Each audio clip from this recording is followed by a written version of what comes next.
ओम शांति। बाप दादा बोले, मीठे बच्चे, तुम हो कर्म योगी। तुम्हें चलते फिरते याद का अभ्यास करना ही है।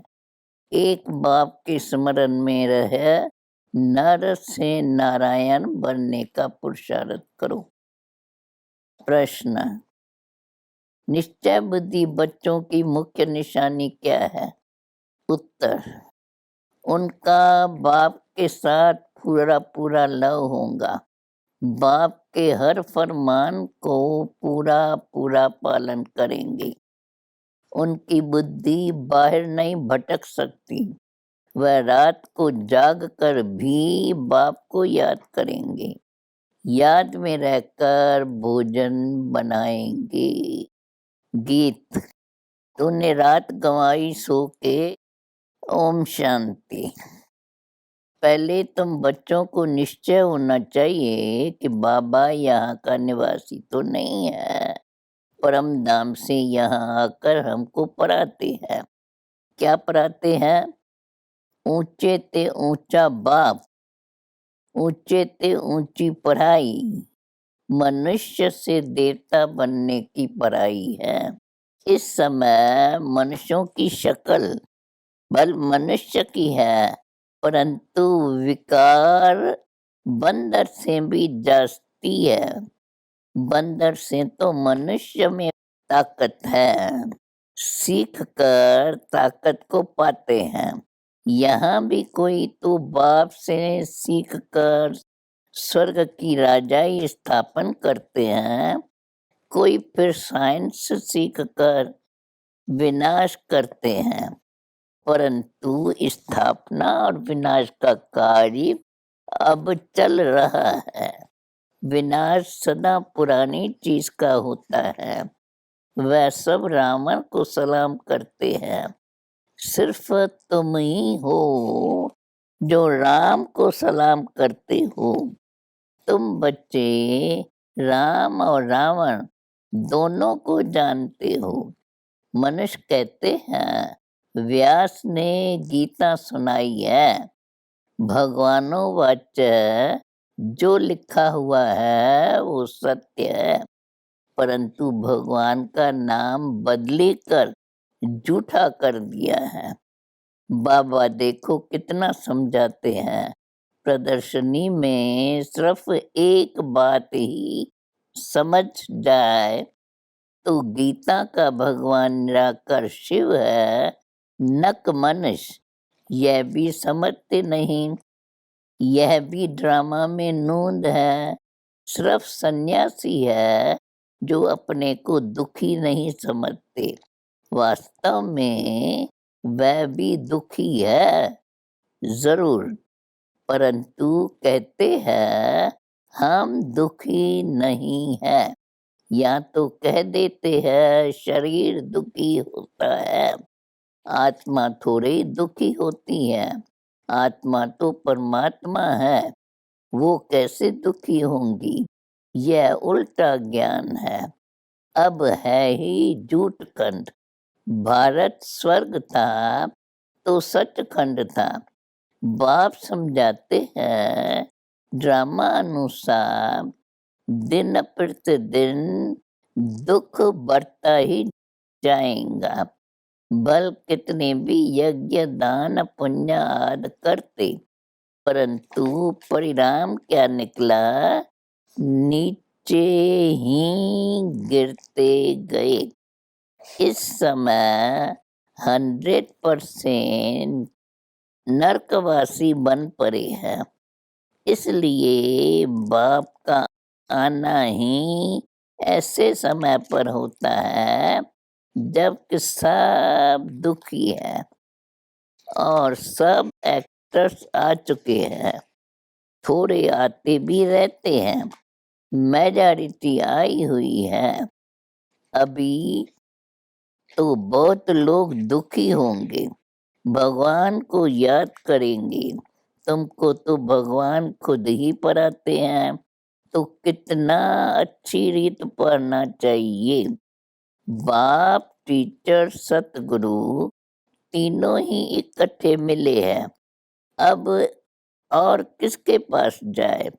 बाप कहते हैं बलग्रस्त व्यवहार में रहो, परंतु मुझ निराकार परमात्मा की मत पर चलो तो तुम श्रेष्ठ बन सकते हो। और कोई गुरु गोसाई की मत पर नहीं चलो। तुम पूछते हो कि परमपिता परमात्मा से तुम्हारा क्या संबंध है। गॉडफादर है तो जरूर बाप से वर्षा मिलना चाहिए।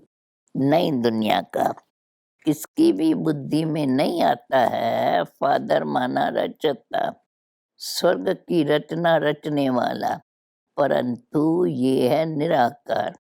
आत्मा भी निराकार है। यह मनुष्यों को पता ही नहीं है आत्मा का रूप क्या है, परमात्मा का रूप क्या है। आत्मा अविनाशी है, परमात्मा भी अविनाशी है। हर एक आत्मा में अविनाशी पार्ट भरा हुआ है। ये बातें जब सुनते हैं तो मनुष्यों की बुद्धि चक्री में आ जाती है। जिन्होंने कल्प पहले वर्षा लिया है वही पुरुषार्थ अनुसार सब बातों को समझ जाते हैं। अब तुम बच्चों की बुद्धि में पक्का निश्चय है कि बाप के साथ लव भी है। शिव बाबा फरमान करते हैं तो बच्चे खाते पीते मुझे याद करो, याद से विक्रम विनाश होंगे और तुम ऊंच पद भी पाएंगे। कोई तो भल यहाँ बैठे है परंतु बुद्धि बाहर भटकती रही है। जैसे भक्ति मार्ग में होता है, माया का राज है ना, बुद्धि बाहर चली जाती है तो धारणा नहीं होती। मुश्किल कोई बाप के फरमान पर चलते हैं। बाप कहते हैं सिर पर पापों का बोझा बहुत है, इसलिए रात को जाग कर मुझे याद करो तो तुमको बहुत मदद मिलेंगी। चलते फिरते भी याद का अभ्यास करो। याद में रहकर भोजन बनाओ, इसमें बड़ी मेहनत है। बच्चों को अभ्यास बहुत अच्छी रीत करना है। 24 घंटे से 16 घंटे तो फ्री हो, बाकी 8 घंटे तो योग में जरूर रहना है। तुम हो कर्मयोगी। बाबा कहते हैं सब कुछ करते मेरे स्मरण में रहो। नर से नारायण बनने का पुरुषार्थ करो तो घर बैठे भी जबरदस्त कमाई कर सकते हो। बड़े बड़े आदमी भी आएंगे परंतु टू लेट। तुम्हारे में भी बहुत है जो कहते हैं हम लक्ष्मी को अथवा नारायण को वरेंगे, फिर घड़ी घड़ी भूल जाते हैं। ऐसे बहुत है जो कहते हैं शिव बाबा इनमें आते हैं। ये बात हमारे बुद्धि में नहीं बैठती है। कोई शक्ति है, कशिश है, परंतु बच्चे बाप को समझते नहीं है क्योंकि ऐसी बातें नहीं है। जो बाप आते हैं, गीता है सबसे ऊंचा शास्त्र, उसमें भी मनुष्य का नाम डाल दिया है। फिर जो ऊंचे ते ऊंचा भगवान है उनका नाम फिर नीचे वाले शास्त्रों में कैसे आएगा। बाप कहते हैं कितनी भूल कर दी है, मैंने ही यह रुद्र ज्ञान यज्ञ रचा है। कृष्ण को तो कहते हैं श्याम सुंदर, राधे कृष्ण ही लक्ष्मी नारायण बनते हैं। वही पूरे 84 जन्म लेते हैं। 84 लाख कहो तो भी पहले स्वर्ग में आने वाले तो लक्ष्मी नारायण ही है। बाप समझाते हैं तुम देवी देवता धर्म वालों ने 84 जन्म लिए हैं तुम ही नंबर 1 थे। तुम्हारा ही अब राजधानी स्थापन हो रही है। लक्ष्मी नारायण तुम्हारे ही माँ-बाप थे। अब तुम्हारी राजधानी बन रही है। तुम अभी संपूर्ण नहीं बने हो। बनना है ज़रूर, तब तो सूक्ष्म वतन का साक्षात्कार होता है। अपने को संपूर्ण फरिश्ते समझते हो। फरिश्ते बनने के बाद लक्ष्मी नारायण बनते हैं, उनका भी साक्षात्कार होता है। तत्वम, तुम भी बन रहे हो। कितना अच्छी रीत समझाया जाता है।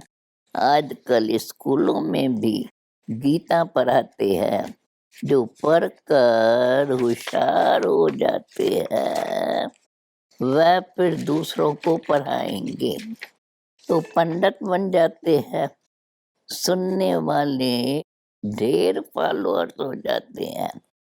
ज़ुबान मीठी है, अच्छी रीति से श्लोक आदि कंठ कर लेते हैं, मिलता कुछ भी नहीं, तमो प्रधान बन गए हैं।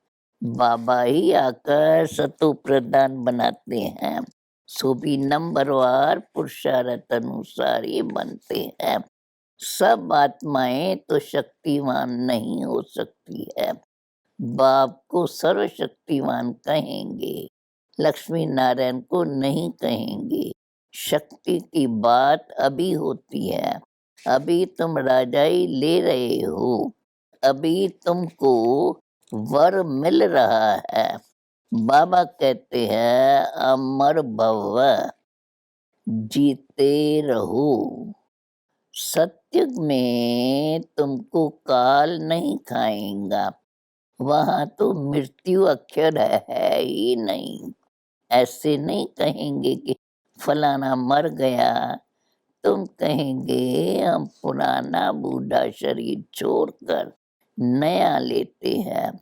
महाकाल का भी मंदिर है, उसमें सिर्फ शिवलिंग रख झंडियां आदि लगा दी है। ऐसे बहुत पत्थर होते हैं जिनको सोना लगा रहता है, फिर घिस घिस कर बनाते हैं। नेपाल में नंदी के रीति में सोना बहकर आता है। सत्युग में तुमको सोना बहुत मिल जाता है। अब तो सोना है ही नहीं, एकदम खलास हो गया है। खानियां सब खाली हो गई है। स्वर्ग में सोने के महल बनते हैं। फिर से हम अपने स्वर्ग की स्थापना कर रहे हैं। ऐसे बहुत बच्चे हैं, लिखते हैं बाबा हम आपके बन गए हैं, कभी देखा भी नहीं है। अभी तुम अमर लोक के लिए शिव बाबा से अमर कथा सुन रहे हो। निश्चय से ही माया पर विजय होती है। निश्चय भी पक्का होना चाहिए, समझा? अच्छा, मीठे मीठे सिकिल दे बच्चों प्रेत, मात पिता बाप दादा का याद और गुड मॉर्निंग। रूहानी बाप की रूहानी बच्चों को नमस्ते। धारणा के लिए मुख्य सार, निश्चय बुद्धि बन एक बाप से पूरा पूरा लव रखना है। बाप के फरमान पर चल माया पर जीत पानी है। शरीर निर्वाह अर्थ कर्म करते कर्म योगी बनना है।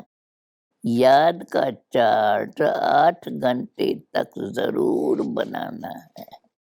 अभिवरदान, होली हंस बन व्यर्थ को समर्थ में परिवर्तन करने वाले फीलिंग प्रूफ भव। सारे दिन में जो व्यर्थ संकल्प, व्यर्थ बोल, व्यर्थ कर्म और व्यर्थ संबंध संपर्क होता है, उस व्यर्थ को समर्थ में परिवर्तन कर दो। व्यर्थ को अपने बुद्धि में स्वीकार नहीं करो। अगर एक व्यर्थ को भी स्वीकार किया तो वह एक अनेक व्यर्थ का अनुभव कराएगा, जिससे ही कहते हैं फीलिंग आ गई। इसलिए होली हंस बन व्यर्थ को समर्थ में परिवर्तन कर दो तो फीलिंग प्रूफ बन जाएंगे। कोई गाली दे, गुस्सा करे, आप उसको शांति का शीतल जल दो। ये है होली हंस का कर्तव्य।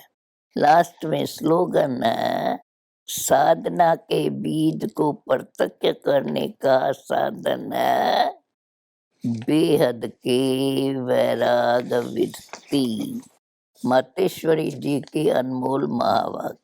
परमात्मा को त्रिमूर्ति क्यों कहते हैं? परमात्मा को त्रिमूर्ति क्यों कहते हैं? उन्होंने कौन से 3 रूप रचे? अवश्य उन्होंने 3 रूप ब्रह्मा विष्णु शंकर के रचे हैं। जब वो खुद आते हैं तो तीनों रूपों को अपने साथ लाते हैं। ऐसे नहीं कहेंगे कि उन्होंने ये 3 रूप अलग अलग रचे, इकट्ठा ही रचे हैं, आगे पीछे नहीं रचे। तो परमात्मा ही कहते हैं कि ये रचना मेरी है, क्योंकि मैं साकारी, आकारी और निराकारी तीनों सृष्टि का मालिक हूँ। मैं साकारी लक्ष्मी नारायण देवता रूप में नहीं हूँ।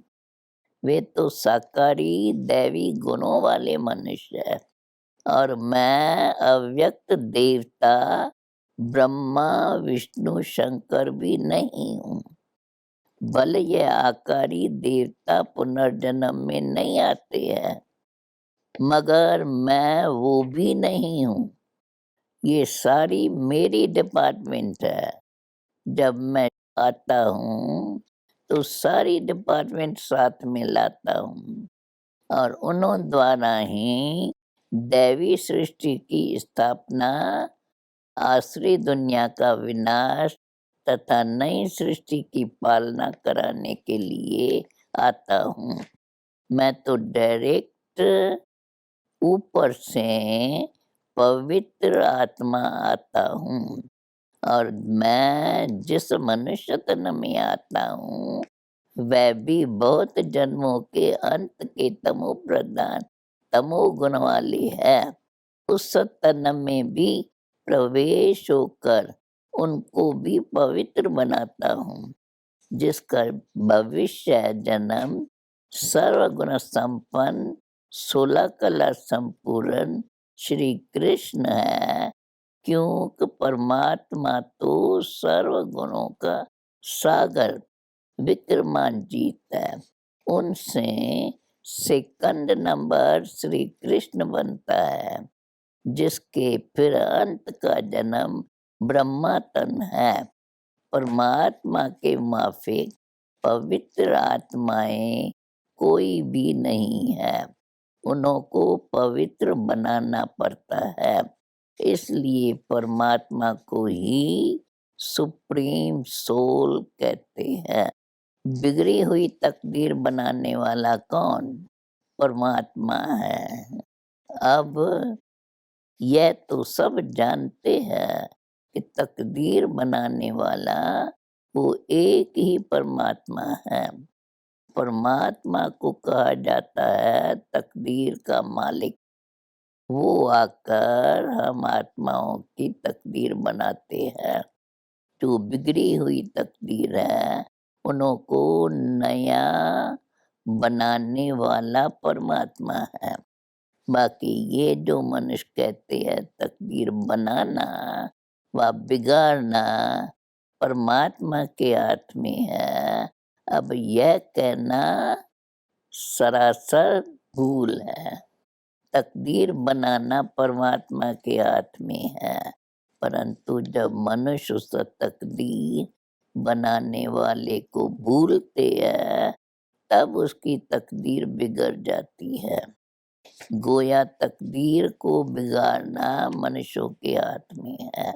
जब मनुष्य अपने आप को भूलते हैं, अपने बाप को भूलते हैं, तभी मनुष्यों में उल्टा कार्य होने के कारण वो अपने तकदीर को लकीर लगाते हैं। तो बिगाड़ने वाला हुआ मनुष्य और बनाने वाला हुआ परमात्मा। इसलिए परमात्मा को सुखदाता कहते हैं, न दुखदाता कहेंगे। देखो, जब परमात्मा स्वयं ही इस सृष्टि पर अवतरित होते हैं, तो सभी मनुष्यों की बिगड़ी हुई तकदीर बनाते हैं, अर्थात सबको सद्गति दे देते हैं। तभी तो परमात्मा को सभी मनुष्य आत्माओं का उद्धार करने वाला कहते हैं। परमात्मा कहते हैं, हे बच्चे, मैं सत्संगम पर आए सबकी तकदीर बनाता हूँ। ऐसा नहीं कोई की तकदीर बने और कोई की न बने। परमात्मा तो सबकी तकदीर बनाते हैं, क्योंकि सभी मनुष्यों का सारी सृष्टि से संबंध है। तभी तो परमात्मा के लिए कहते हैं, तकदीर बनाने वाला जरा सामने तो आओ। तो यही सबूत है कि परमात्मा तकदीर बनाने वाला है। समझा? अच्छा, ओम शांति।